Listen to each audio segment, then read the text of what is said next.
Hi, I'm Keith, and this is my dad, Kerwin.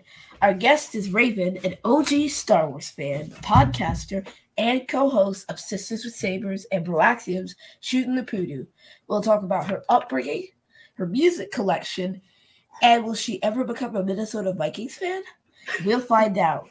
Welcome to Father.Son.Galaxy. Thank you, Rayven. Welcome. Thank you for having me. I'm excited to be here. All right. All right. I'm so glad you describe yourself as an OG fan because I'm an OG fan as well. So I really can't wait to talk to you about being, An OG one of these fan. vintage Star Wars fans. So, all right. Y'all are as vintage as the toys they made. Right. Absolutely. We are. No, it's a true story. Yeah. Okay. All right. Let's talk about it. All right. So tell us about where you grew up, and can you share some of your favorite memories? Well, I grew up in Milwaukee, Wisconsin. I live in Minnesota now, but I grew up in Milwaukee. And my favorite memories of Milwaukee are spending time at the beach in Lake Michigan, going to the museum and the zoo. And of course, being introduced to Star Wars for the first time and getting to enjoy, those kinds of times with my family when I was growing up, because it was a huge family thing.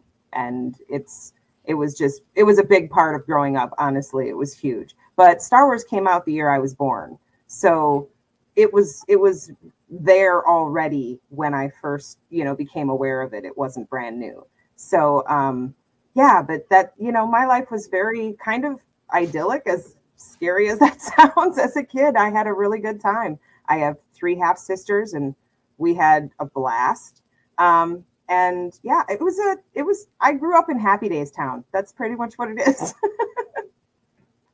Funny you mentioned that because that's how I know Milwaukee. I've never been to Milwaukee, but I do remember that that was the setting for Happy Days, Laverne and Shirley, and Absolutely. Those are 2 shows that I watched back in the day. That's pretty cool. Yeah. How old were you when you watched your first Star Wars movie? And what movie was it? It was definitely A New Hope. It was the first one I watched. And I specifically remember watching it the first time because my sister, my oldest of my 3 sisters, had just been born. And I know how old I was when she was born. So I saw it when I was 5 originally. And at that point, I saw A New Hope and Empire Strikes Back. The only one I saw brand new was Jedi because obviously I was a little small. Now that's pretty cool. So you said that it's not just you who are a Star Wars fan in your family. You said a lot of your other family members are as well? Absolutely. All of them. It's very common for me to be, strolling through a store and get a text message from one of my sisters. And it's just a picture of my mom sitting on the couch watching Star Wars, which means that they've shown up at her house and walked in and she's just sitting there by herself watching Star Wars, and they can never get enough of that. They think it's the coolest thing ever. Wow. That is awesome. It's totally different. Yeah, it's totally different from my upbringing. But it's so nice to see that even your parents were interested in Star Wars. What do you think it was that interests your sisters and your mom and your dad? And what was it about Star Wars that interests multi-generations? I think for my parents, it has a lot to do with fellow feeling. My mother is in a lot of ways very much like Princess Leia. She's a tiny little fireball who absolutely puts the fear of God in everyone around her when she wants something done. And it's the good kind of fear. You respect her. And so therefore, when she says to do, you do. And I think for her, I think she enjoyed seeing someone that was more identifiable in a movie. I know that she also very much enjoys Darth Vader's leather pants, truthfully. She thinks he just looks really cool. She always points out when he's walking down the ramp, she said, he looks so cool. He needs to get on a big Harley and just go. And I'm like, I don't think the cape would work really well with a Harley. But then I know for my stepdad, he's been my dad since I was, wee one, but he is absolutely Luke Skywalker, like in real life. That positive, loving, just that kind of person. And I really do think that they both just kind of glommed onto characters that really fit for them, you know. And I think for my sisters and I, it's just something we grew up with. Our parents loved it. When it was on, it was like, okay, everybody get in here and watch this. Okay. And my family growing up, we were big on doing things together. Anything we could all do together that everybody could get on board with, we were there. And Star Wars was one of the few things that was just across the board for everybody. Yeah, I love hearing that. You know, I was a Star Wars fan in the family. Now, my brother, I have 3 older brothers. My brother is 5 years older than I am. He loved films. He loved movies. I remember he bought our first VCR and, you know, hooked it up. And one of the movies that we saw was Star Wars. And I don't know if he saw it because he was interested in Star Wars or if I was interested. But since then, you know, it's not something, you know, I guess we don't have that relationship with Star Wars because we don't go back and say, hey, you know, remember this and this scene, or, you know, we would talk about Star Wars on a constant basis. It was never like that. But I had 2 of my best friends. I grew up in Brooklyn. 2 of my best friends who we talked Star Wars. So they were the ones that I would discuss Star Wars with. And for a very long time, you know, throughout my adult life, I had no one else to talk Star Wars about because I worked, you know, the coworkers that I've had,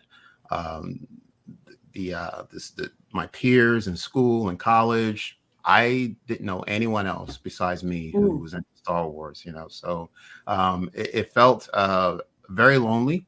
But I did enjoy always going back to the films, and, you know, didn't matter what medium it was, if it was, you know, DVD or Blu-ray, you know, or VHS, just pop it in and watch it over and over and over. And that was wonderful. So every time. It wasn't until, you know, Keith came along that I really had someone that I can share it with and, you know, just constantly just talk about it. And right now there's just so much Star Wars, you know, 40 years later, and, you know, you could start anywhere. So that's wonderful to hear that at the very beginning you had that relationship where Star Wars brought your family together. That's wonderful. Absolutely. Awesome. And I remember actually recently I called my mom at about 6 o'clock in the morning. And the reason I was calling her is because I saw something in a Star Wars, you know, YouTube video that I just had to talk to somebody about. So I called my mom. I mean, that's literally how Star Wars we are, that I could call her and have a conversation about something about Star Wars so that she would, you know, help guide me along to understand it and understand what I had seen. So beautiful. Beautiful. So you say you grew up in Milwaukee. So not only are you a Star Wars fan, but you're also a sports fan. So you follow the Packers. Is that right? I am a shareholder of the Green Bay Packers. Shareholder. Oh, wow. Wonderful. So let's talk about that, because that's interesting as well. Again, you know, my experience, I couldn't find someone who watched sports and Star Wars at the same time, enjoy them both. But you do. So tell me about that. How did you find, where did that love of sports come from? And how did you balance that with, you know, being a Star Wars fan or being, you know, a sports fan and a nerd at the same time? Did you have to keep 2 different groups of friends? How did you balance that? Well, I think anybody who was friends with me back then, and honestly, people who are friends with me now, would tell you that I have many groups of friends. Even in high school, I was never one to be with the same group all the time. And yeah, I absolutely had one group, you know, where we talked about nerd stuff. You know, Star Trek or Star Wars, whatever we were excited about that week. Sports was huge in my family. We played a lot of sports when I was growing up and watched a lot of sports.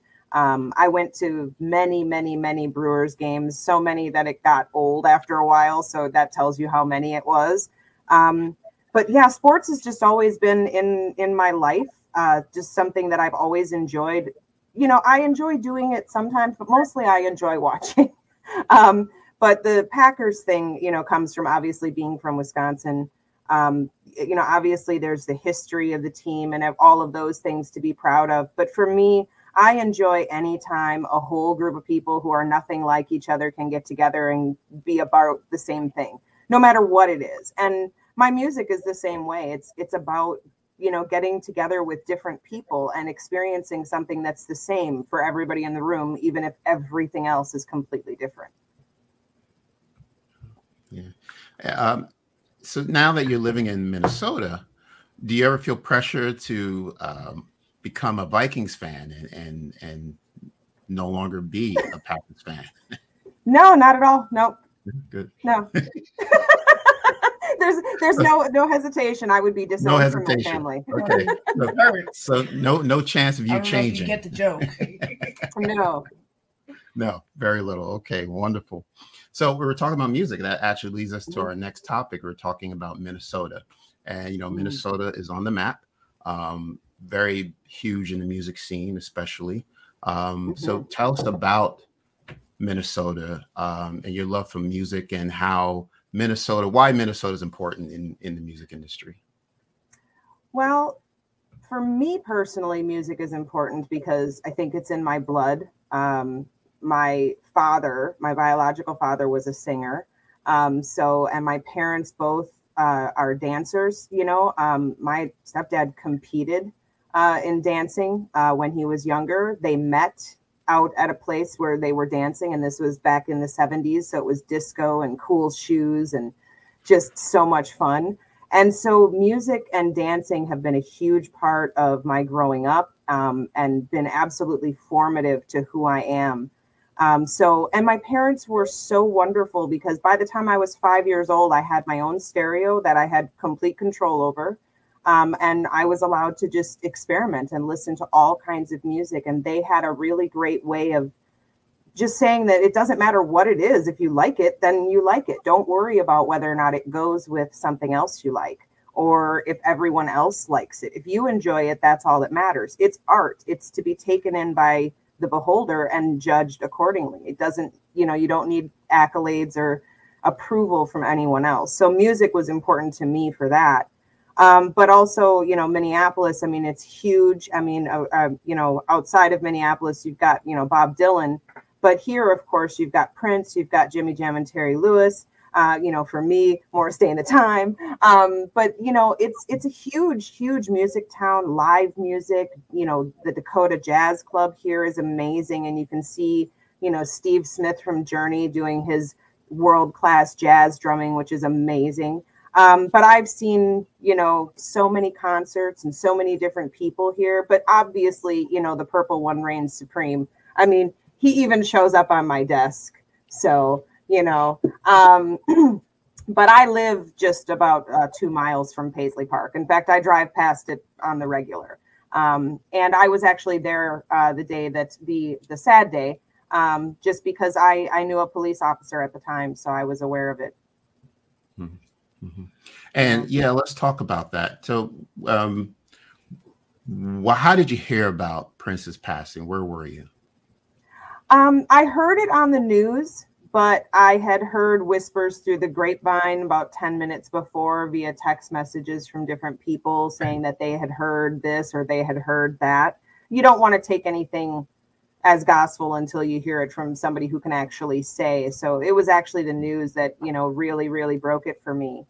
But at the time, I was really interested in photography and still am. And so I grabbed my camera, and being that it was just 2 miles away, we went over and took some time to, you know, see what was going on and see what people were doing and how they were paying tribute. But, you know, as a kid of the 80s, you know, this is an icon. I mean, an icon anyway. But, you know, for us, this is, I mean, there are few that made this much of an impact in our lives and in pop culture. And in music in general. So I wanted to be there to pay my respects, but also to show that other people were out there and some of the beautiful things that they were doing to show their appreciation. It was really, really beautiful. This sheet here has just got everybody's written messages on it. And it was so beautiful. It was really beautiful. And since his passing, the Paisley Park is now open as a museum. It's open to the public. Yes, it is. Yep. Okay. And anytime you drive by, it's packed. Have you been there recently? I drive by on the regular, but I haven't been inside for quite some time. Okay. Right. Would you consider Prince your favorite artist? No. No? I have a great deal of love and respect for Prince for certain, but you know, I'm an MJ girl from birth. That's just the way it is. And for me, you know, my favorite band is Def Leppard, Simply Red, Journey. You know, very 80s style. I mean, like I say, I love Prince. I mean, he's on every playlist I have, but he doesn't really crack the top 10 for me when it comes down to it. You know, with all due respect. Wow. No, there are so many artists out there. I love that. I love that. Yeah. Yeah, that's wonderful. Yeah. I would say so you would say you're geared more towards rock. Yeah. Rock, jazz. I mean, it depends kind of on the day. I mean, obviously, Def Leppard is my favorite because they're just my favorite, you know. And then Journey and Simply Red are a little bit different favorites. I think for me, Def Leppard is more of an emotional favorite. It represents a time in history and a time in life and a time in music that was just so specific. But when it comes to like Journey and Simply Red, those are singers. I'm a singer. They're, you know, that's a completely different kind of art form. But literally any given day, if you were to check what I'm listening to, you would think my favorite artist is somebody completely different because it just depends on what I feel like. But yeah, I think I'm much more of a singer-songwriter girl. 70s singer-songwriters are more my style, like Carly Simon and, you know, James Taylor. That's kind of really my wheelhouse, but I'm happy to go pretty much anywhere someone will take me. All right. Yeah, I like that. I love that. Yeah, so I would say my favorite singer is Al Green. I love Al Green. I think he is fabulous choice. Yeah, he's just his voice is so soulful. He's a great songwriter. He was in my thoughts actually a few days ago, and I was just thinking back to I don't know if you caught this, but the BET Awards about I think 2008 maybe they gave him a Lifetime Achievement Award, and I just went back and I found the YouTube video on it and just how he just brought the house down, you know, singing Love and Happiness and Let's Stay Together. It was just wonderful.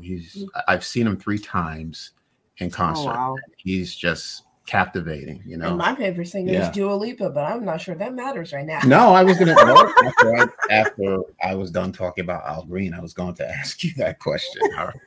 Yes, but there's your answer. Yes. All right, but I want to hear more about that. Yeah. But yes, for Al Green for me. Yeah, there are many others, but yes. Absolutely. So for you, Keith, you said Dua Lipa. Yeah. Yes. You want to tell us why? Because she makes good music. Yeah, exactly. All right. That's my answer. That's how it's supposed to be, right? That's right. That's all the reason I need. And my mother loves disco. Yeah. So disco is fantastic. I've heard Street Life so many times. It's stuck in my head. I love disco. Love disco. Yeah, Tanya is a disco baby. Yeah, so we can just name names. I mean, Stevie Wonder, Earth, Wind and Fire, Odyssey, yeah, Kenny Staten, you know. It's just a list. Yeah.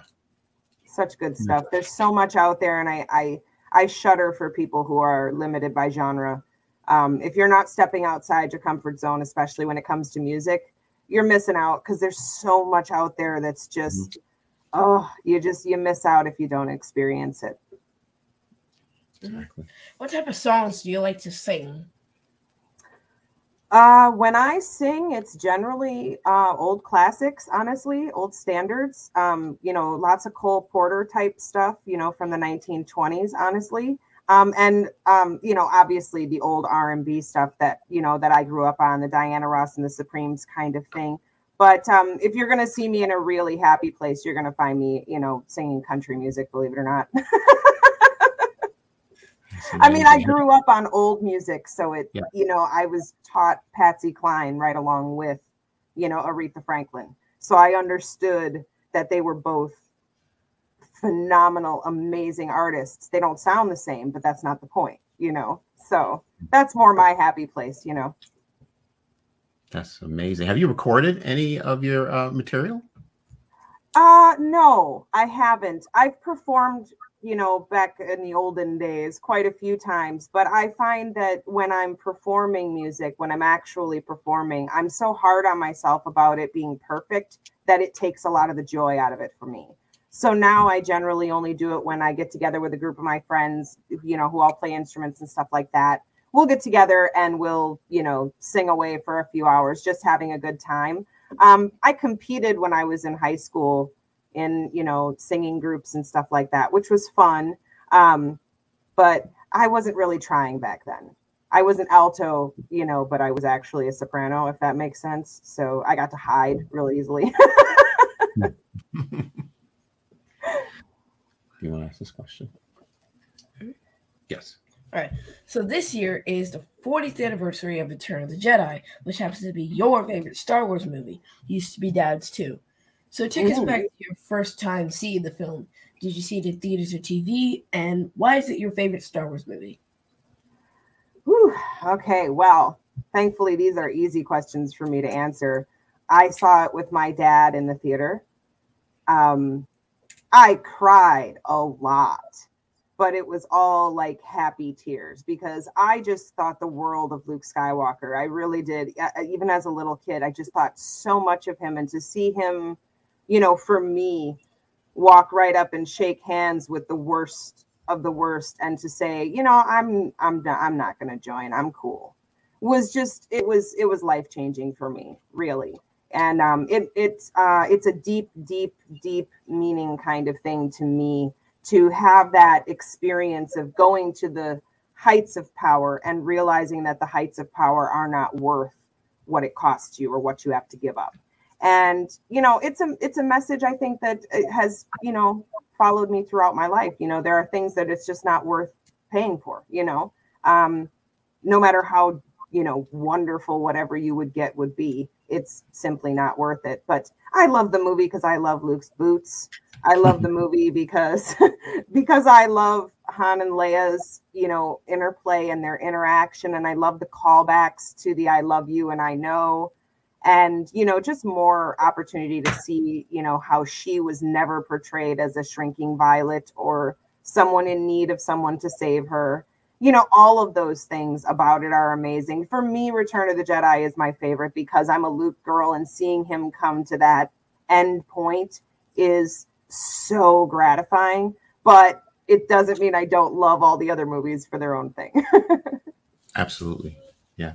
Yeah. Like he said, Return of the Jedi was my favorite film, Star Wars film for a very long time, up until recently. I would say maybe since the sequel trilogy. I went back and rewatched the original trilogy, and I find myself loving The Empire Strikes Back. Wait, since the sequels? Yeah, I would say since the sequels. Yeah, because I went back and watched it, and The Empire Strikes Back. The Empire. What am I saying wrong? It's been that recent. I thought it was like actually, it was that recent because, you know, I knew that they were making the sequel trilogy, and I wanted to go back and watch the original trilogy. And I just find myself drawn more towards The Empire Strikes Back. See, you love when the heroes lose. His favorite Avengers movie is Infinity War, and now you can tell why. That's a good point. And it's true because you know, the way that The Empire Strikes Back ended, you know, with the bad guys losing in the end, like winning. The bad guys winning in the end. Yep. You don't always see that, you know, and it was open-ended. It just left you like, well, what's going to happen next? I mean, you know, how is Luke going to come back, and Leia, what are they going to do? Where's Han? You know, and, you know, of course, back, you know, when I was watching the films, you know, as a young kid, we had to wait 3 years for the next sequel. Next movie. I just had to wait until you could pop the DVD into the player. Right. Yeah. That's how long it was, 3 years, you know, to find out who is the other. Is Darth Vader really Luke's father? Is Han survive the carbon freeze? You know, there's so many questions that Return of the Jedi had to answer, and then it had to be different than The Empire Strikes Back because, you know, the Empire was dark because it was, you know, Vader was so over oppressive, you know, like you couldn't avoid him. But Return of the Jedi was more of a redemption story, you know, so it became personal, you know, so I think that's what made it more exciting. You know, it wasn't just like slam bam action. You get that.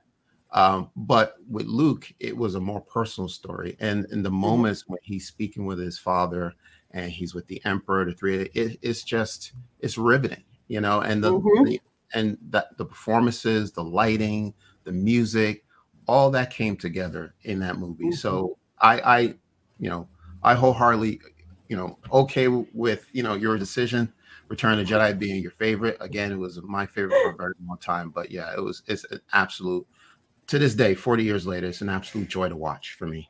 Absolutely. I completely agree. But I think the second act of a play is always everyone's favorite. It's just not as often that we have that in a movie where the movie ends, or the movie itself is that second act where everything goes wrong and you don't know what's going to happen. Usually that happens in the movie, but then you have the conclusion afterwards that sends you out of the theater feeling like, oh, okay, I know what happened. And, but you walked out of Empire going, I have no idea what's going to happen to any of these people. Like, I have no idea what the future holds. And I think that I think that is really dynamic. And I can completely see why that one is so popular amongst most, I guess OG fans, but I mean, maybe just fans in general, that's one of the, movies that most people put as the best one, because I think it gets to that angst and drama that we go to a movie for. So what Star Wars projects are you looking forward to? Oh, Mandalorian. Bring me some more Mandalorian. I'm ready for that. But I'm ready for anything. And not even necessarily because I'm super interested in it. I love the expansion of the galaxy and the opportunity for more people who watch these movies and see these TV shows or streaming shows or watch, whatever's out there, to find their person, their character, their storyline that they really, glom onto. In Empire Strikes Back, I saw Boba Fett and I'm like, okay, I have to know everything. I want to know everything. This is my favorite character. And he's still one of my absolute favorite characters. And all of it was because we didn't know anything about him. We had nothing to go on. He's a bounty hunter. That's all we know. And that's it. And it was so interesting to me now, years and years later, to suddenly have some of that story told and to get to know that character. Now, of course, we got information from the prequel trilogy, but that's completely different than, the book of Boba Fett. Now, I realize that's not up everyone's alley, but for people like me who have, a Star Wars Unleashed Boba Fett being eaten by the Sarlacc, right next to my bed, I want to know what happens to Boba Fett. So I really enjoyed it. But I just love that everybody who has a character, there's something for you. Is Ahsoka your person? Well, guess what? Here it comes. If you're interested in Mandalore and the Darksaber and all of these things that we learned about in Clone Wars, here you go. I just think it's great because the more it opens up, the more people's imaginations open up, the more people can see themselves in these stories. And hopefully it can affect them in a positive way, going forward. Besides Star Wars, what other films and TV projects do you enjoy watching? Oh, I'm a Trekker, so anything Trek, I'm here for it, and I'm going to say it publicly right now. Picard over Kirk. Sorry, Picard. I have to say it. It's true, Picard. Unless Riker's in the conversation, then Riker for sure. But I'm definitely a Trekker, so you'll see me watching anything Star Trek. Other than that, I really only turn on my television to watch sports because I just don't watch TV very much. The last show I really got into was The West Wing. So I'm really behind on my television watching. Yeah. So am I. I feel like I don't even turn on the television anymore. I have an iPad. Like everything's digital now. TVs are kind of going. But I've been saving up my money so I can buy myself a television and put it in my room. And then I will be supreme and me and my brother can just watch whatever we want to watch. Right. But my cutoff was obviously 9 o'clock. Okay. Not 9, 8:15. 8:15. Right. Yeah. PM, not 8. Negotiation. Yeah. If a TV was in your room, I don't know if you'd ever go to sleep. That's what you want me to stay in my room. Well, I would. Yeah, there's pros and cons. Yeah, but that's something we'll have to talk about. That's right.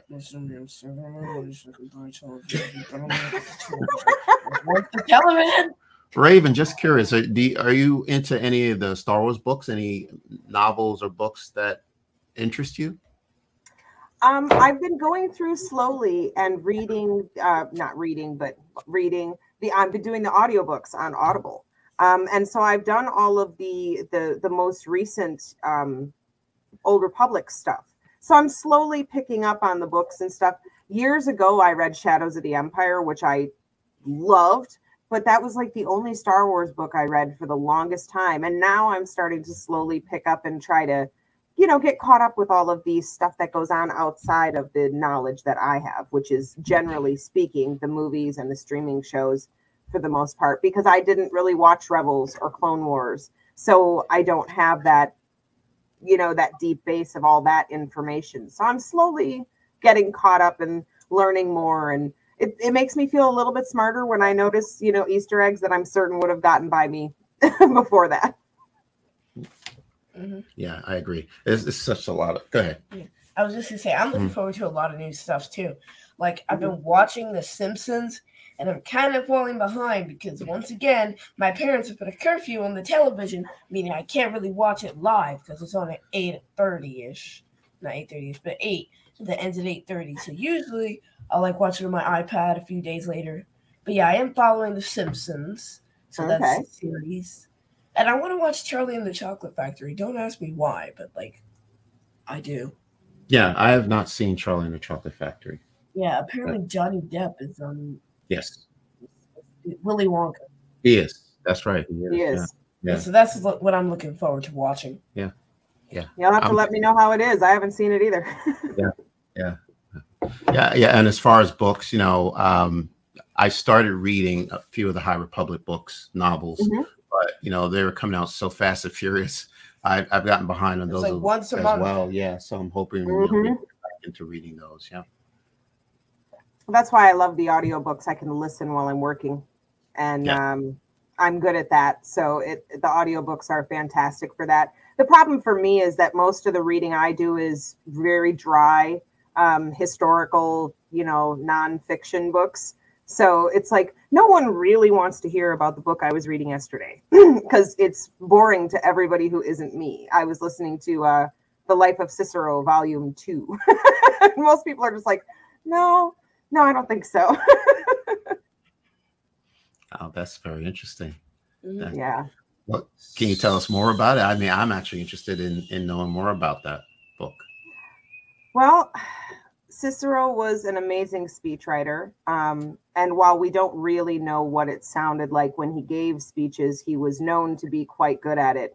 But even the translations of the speeches that he gives are just fantastic and phenomenal. And he was an interesting character for the time that he lived in. He was, certainly by our standards, not at all. But by the standards then, he had a much more recognizable way of looking at the world, of looking at the way that people were treated and that kind of thing, because he was living in a time when people were treated very, very badly for ridiculous reasons. But he was he was just a really, really interesting character who did a lot of things right, but unfortunately one day made a horrible decision to, partner with Pompey over Caesar and ended up having, the kinds of problems that people who, went with Pompey had and ended up losing his head, as it were. But he's a phenomenal speechwriter, and it's interesting to listen to some of his orations when he's speaking about someone, and you can almost hear him talking about public figures we have today and the things that he says. And it's like, wow, I can just scratch out this person's name at the top and put somebody else in, and it suddenly makes sense. It's just very interesting to hear someone from that long ago saying the same kinds of things that we're saying around the water cooler or around the dinner table when we're talking about the things that we see going on in the world today.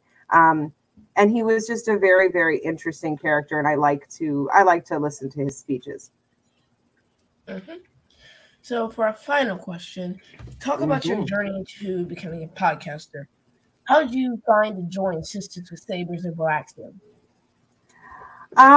Sisters found me. Maria found me. She was looking for, women of color to come and be on a podcast and have a safe space, a place that we could, be together and have that sort of camaraderie, which I thought was really neat. So I wanted to be a part of that.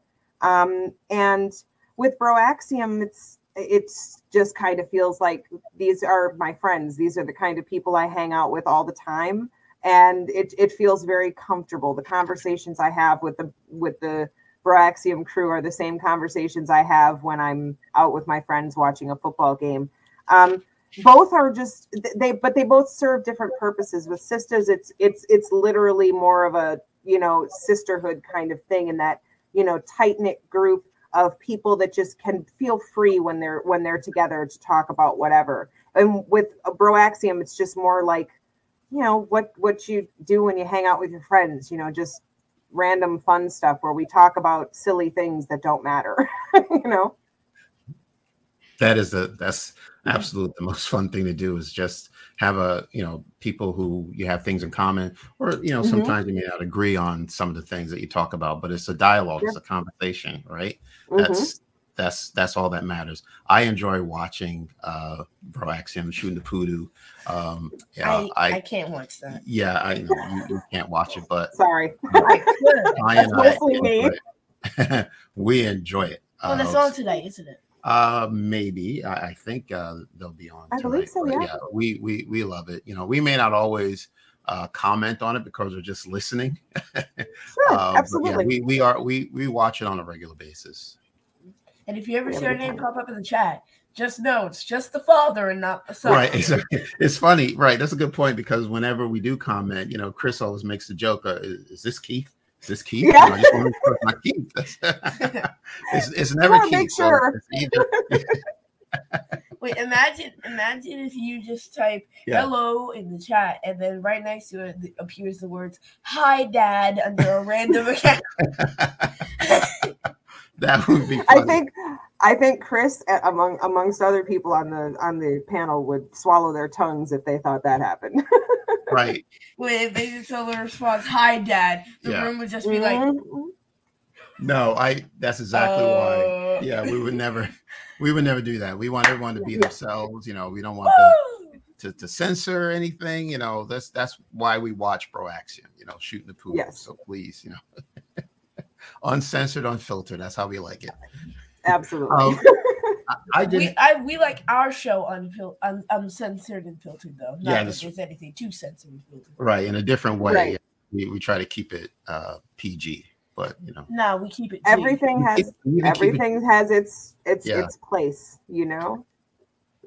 One of the things I did have something else I wanted to talk about with you, and then you made it public. You've talked about it often. It's about social media. I know at one point you did have a Twitter account, and now you don't.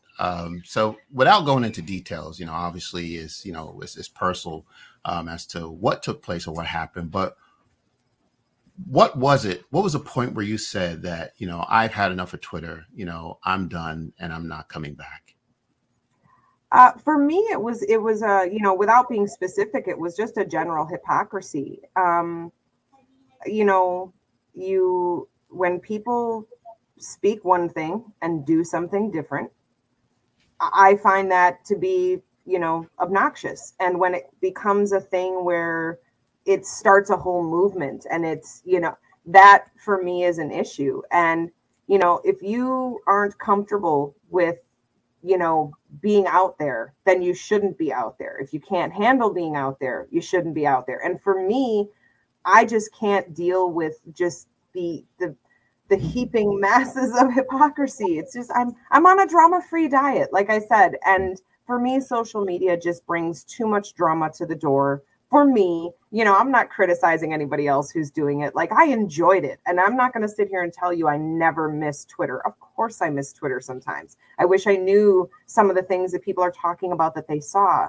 But I'm missing so much of just people being hateful and then crying about people being hateful to them. And I'm like, well, then, you give what you get, and. Yeah.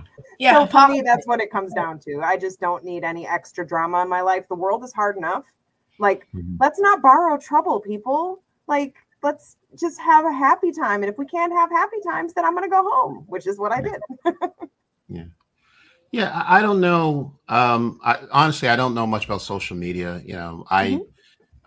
Not since we've started this podcast. It was really took us on which pool you dip your feet into. Well, true. Absolutely. You can go in the one with sharks. You can go in the one with piranhas. You could just go in the clear water. That's just kind of how Twitter works. I know when we started our podcast, that was the last social media that we joined because we were just. It used to be just Instagram and Facebook.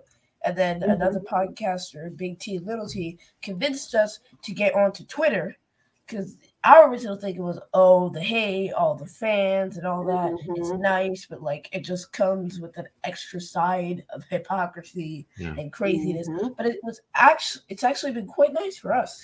Well, yes and no. You guys are quite nice.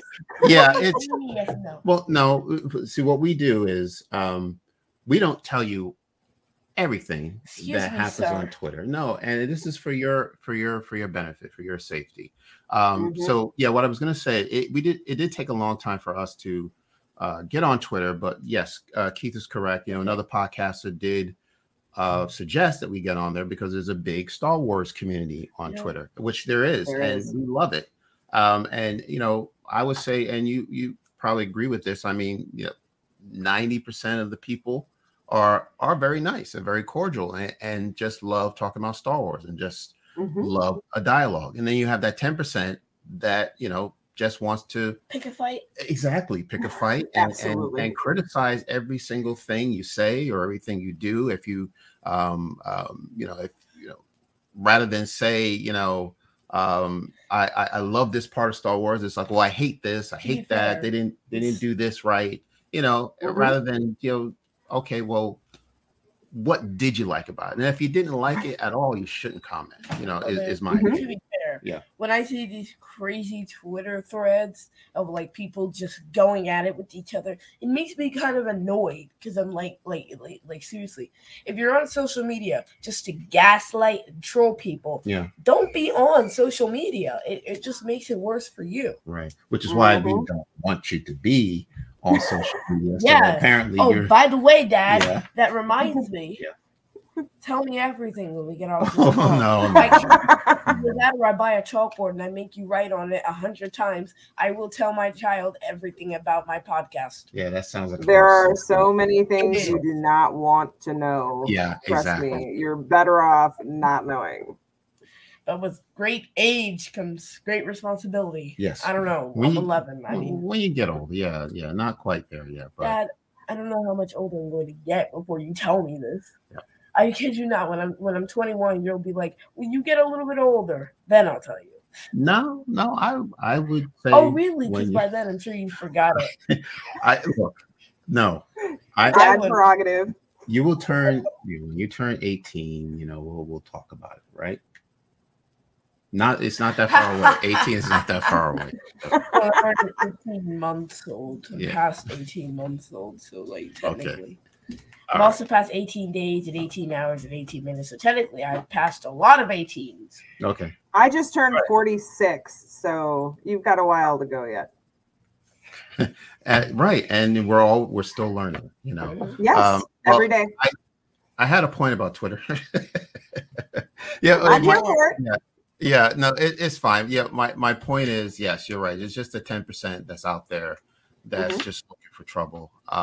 But right, I don't fault you for leaving Twitter. It